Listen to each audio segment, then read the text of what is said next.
কারিগরি প্রশিক্ষণ কেন্দ্র টিটিসি সম্পদ প্রকল্পের আওতাধীন শর্ট কোর্স মন্ত্রণালয় অধিভুক্ত চতুর্থ সাইকেলের সম্পদ প্রকল্প সমাপনী অনুষ্ঠান অনুষ্ঠিত। বিস্তারিত আব্দুল ওয়াহাবের পাঠানো তথ্য ভিডিও চিত্রে।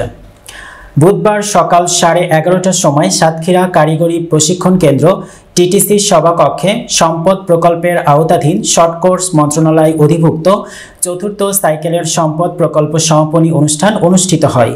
এ সময় অনুষ্ঠান লটারির মাধ্যমে প্রার্থী সিলেক্ট করা হয়। পরবর্তীতে টিটিসির সভাকক্ষে অনুষ্ঠানটি সম্পন্ন হয়। অনুষ্ঠানে প্রধান অতিথি হিসেবে উপস্থিত ছিলেন সাতক্ষীরা অতিরিক্ত জেলা প্রশাসক বিশুপদ পাল।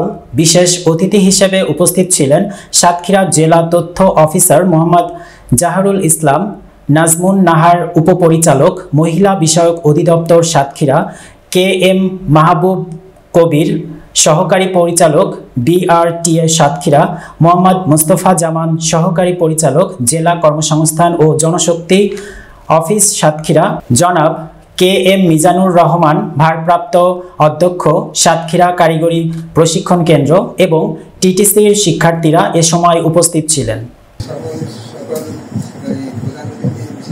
স্বাস্থ্য ভেঙে যাবে, আমার জীবন চলবে না, তাহলে কি আপনি ভালো গ্রাফিক্স ডিজাইনার হতে পারবেন?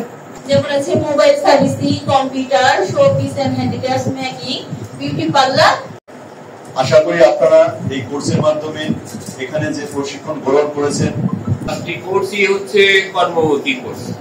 অর্থাৎ এই পাঁচটি কোর্স যদি কেউ শিখে তাহলে তার বেকার থাকার কথাটা। এই পাঁচটি কোর্সের মধ্যে একটি রয়েছে ITSS, যেটা আইটি এর সবচেয়ে বড় সাপোর্ট হিসাবে হাব হিসাবে কাজ করে। আমি আশা করি আপনারা সেই ভালো বা সদিচ্ছা থেকে এখানে এসেছেন, প্রশিক্ষণ নিয়েছেন। এটা এবং সরকার যে আপনাদের পিছনে অর্থ দিয়েছে, অর্থ ঢেলেছে, এটা সদ্ব্যবহার করবেন, নিজের জীবনমান উন্নতি করবেন, সাতক্ষীরার অর্থনীতিতে অবদান রাখবেন, দেশের অর্থনীতিতে অবদান রাখবেন, বা বিদেশে গেলে বৈদেশিক মুদ্রা অর্জন করে দেশের অর্থনীতিতে অবদান রাখবেন। আপনাদের জীবন সুন্দর হোক, সবার জন্য শুভকামনা রইল।